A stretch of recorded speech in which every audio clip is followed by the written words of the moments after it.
Hey everybody, it's Erin from TechGadgetsCanada.com and husband Roger. Do you know somebody said in the YouTube comments that they like that I call you husband Roger because it sounds like there's more than one husband. You're husband Roger, there could be husband Phil, husband Dave, any number of other husbands, but husband Roger is here with us today, so. I'm nodding like I'm okay with that.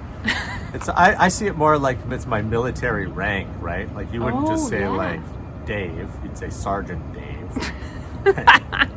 So husband is like, is that a high ranking post in the household? It's below private. It's jokes I'm not going to make there. But anyway, it's been a long time since we've provided an update on our CamperVan project. I think since the summer. And I know some of you out there have been asking, so I thought definitely it's high time to provide an update and let you know how things have been coming along. For those of you who watched the last couple of videos, this is going to look very different. We did not have a bunch of the cabinetry in here, and we were not as far along certainly as we are now. So since that last video, we have definitely made some improvements. And husband Roger, maybe you want to tell folks about this cabinet right here. Yeah, sure. So with this van, as you know, we went with all custom cabinets this time around. So, 3/4 inch Baltic birch ply and a nice countertop that we bought from our local big box hardware store for $100, but it's what's in it that counts. And this cabinet right here contains our cooking, which is a 2-burner propane stove, or hob if you prefer. That's a term I think that we should really take from the English. It is from the English. That's where it comes from. So we got our hob up in here, and that's awesome. And a big shout out to Jamie who installed it, and our entire propane system. So that's pretty cool. Don't have to worry about that. Underneath it in this cabinet, right? Hi, magic trick. Whoa. This one right here, our Propex HS2000 heater is under there, and that we went with the Propex HS2000 because it gets really good reviews from a lot of van lifers, but also it's really quite an easy unit to fit into your camper van. It's not oversized.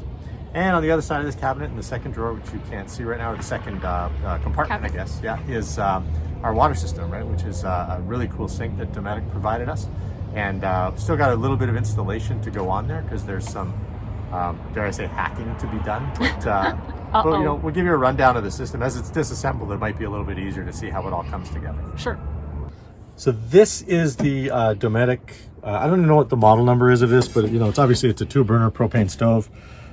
Really simple, really basic, but it's actually, the interesting thing about this to me is that it's a really good size for doing most of your van cooking operations. So I didn't clean it up real good, so you got some authentic usage right there. But what I can tell you is that I've done pasta on this already, so boiling water on one side and making the sauce and tossing it all together in the other side. Made breakfast on here a few times with eggs in one pan, bacon in the other, beans and stuff like that.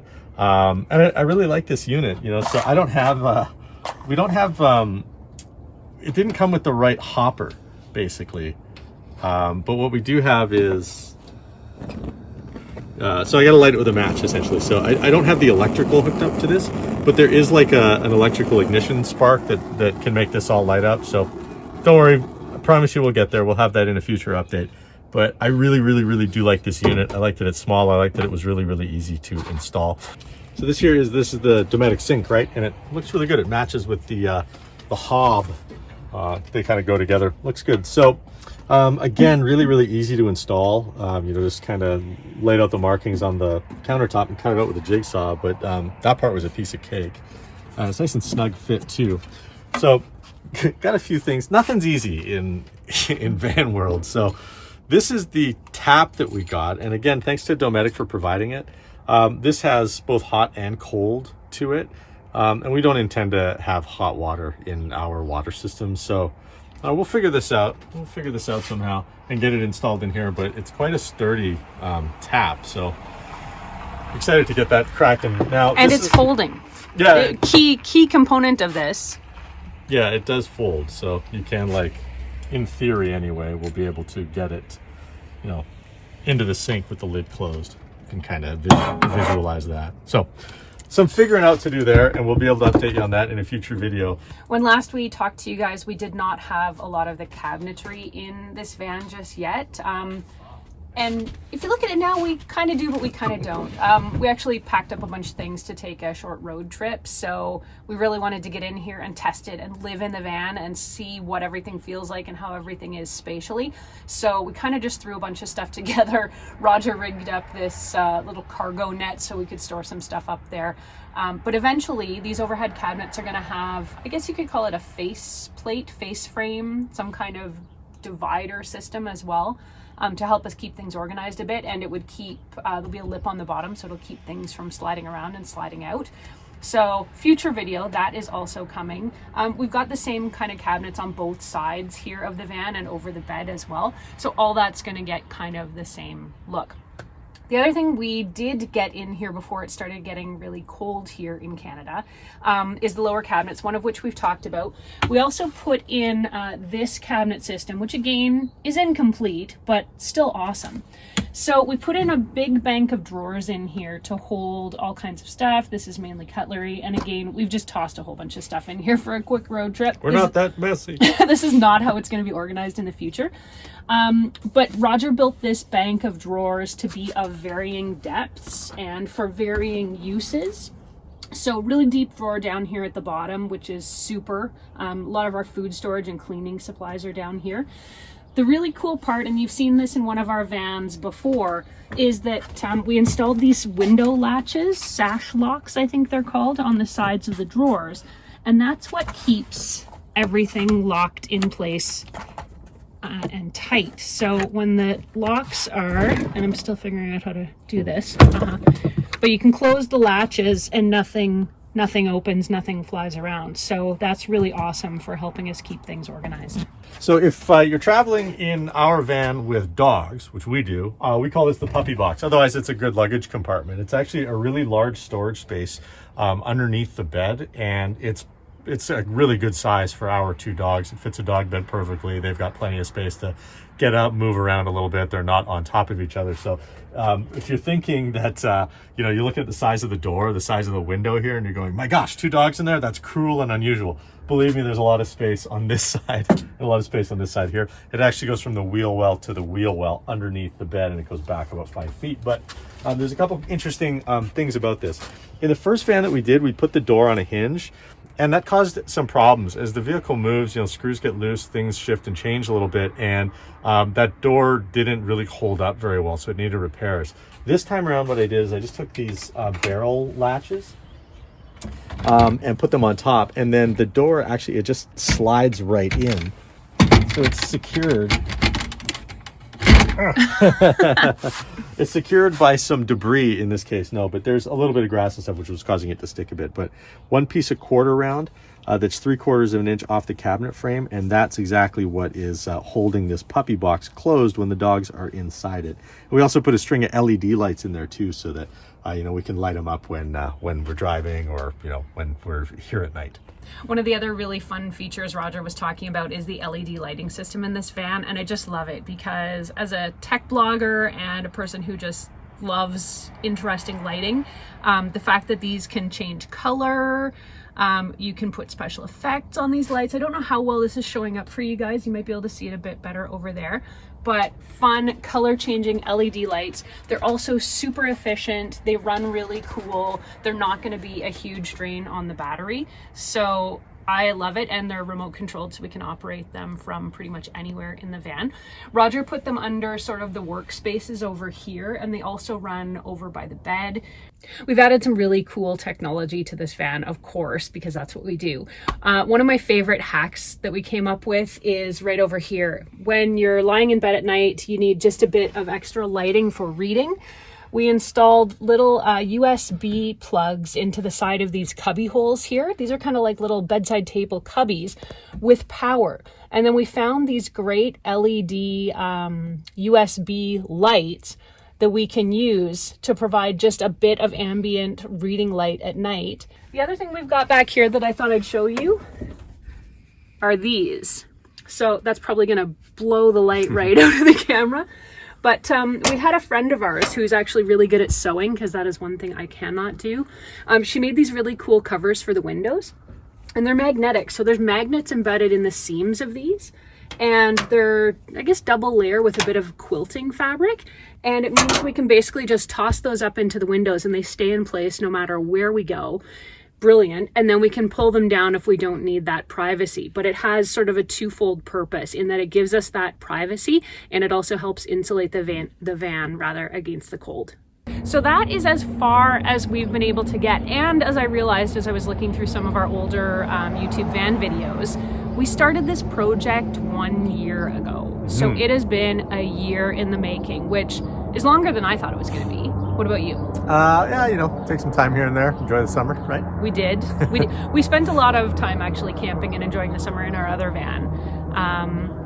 And I mean, COVID, pandemic, you know, a lot of things were closed. I don't think camping in Alberta even opened up until July, did it? Well, it was really hard to get a spot, right? Because Yeah. that was kind of the only vacation people could take was to, you know, go camping or see stay around home. So, no, it was certainly a really busy summer. We really only got like one night of camping in this. Did you get a night in this? I got the one night. No, I think it's just you. So I got the one night in this, and it was awesome. This is far and away an upgrade over the last van that we did. But yeah, Erin's right. There are still some things to do. And one of the things that I firmly believe is that you need to live in it a little bit, see how you're going to use it. And, you know, this cabinet right behind me, for example, which is open, you might remember back that was initially the idea to put all the power in that cabinet. Right. And then decided instead, no, we put the battery bank and all the power in the back of the vehicle, just like we did with the last one. Still don't know exactly what this cabinet's going to be for. Should there be 2 deep drawers, 1 cupboard? What should go in there?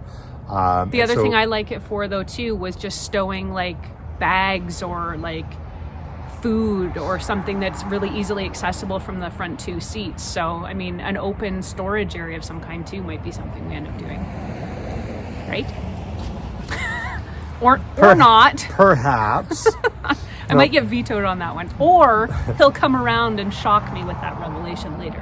Yeah, so I don't know. I mean, the thing about it to me is you want to have as many cabinets that you can close as possible. Yeah. Or just like I'm saying, you just live in it for a little bit and see what's going to work for you. Because the last thing that we want to do is put in like another bank of 4 shallow drawers and realize that we've got some oversized stuff, right? Design the space around the way you're going to use it. Yeah. So there's a bunch of finishing obviously to be done. We've still got cardboard over the floor just because we're trying to keep it kind of somewhat clean in there. But the floor actually has held up reasonably well. We've had some fairly low temperatures and we were a little concerned with the adhesive on the back of those sticky floor tiles, which we've talked about in a previous video. But it seems to be holding okay. And I actually think secretly having the cardboard on there and walking is actually helping to stick it down in all of its corners and places. So we'll see. Yeah, we'll get a good test of that adhesive when the time comes. And Erin, if you want to slide over just a second, this open spot right here, we're going to cover it up with actually a table that's going to fold down, and then we'll travel with, you know, a couple of camp chairs or a couple of smaller chairs. But this will just be sort of a nice little picnic table area in places where we don't have a picnic table to eat off. And this cabinet, we haven't entirely figured out what goes on the inside. Like the table will drop down on this side, like Roger said. But again, not sure if we want some drawers here for pots and pans. Or maybe more of a cupboard. We're still living through that decision right now. And otherwise, yeah, I mean, it's pretty, what would you call it, like 80% done? Yeah, sure. Yeah? It's a good number. I don't know when we'll get the next update video in. I'm not sure when we're going to get some more work done on it. It's getting pretty cold here. We actually have an unusually warm day here in Calgary. So I think work is going to be slow over the next few months, but mark my words, by next spring, this is going to be ready to go. Do you think? Yeah, I'll give you that. We have no intent to use it over the winter time. Yeah.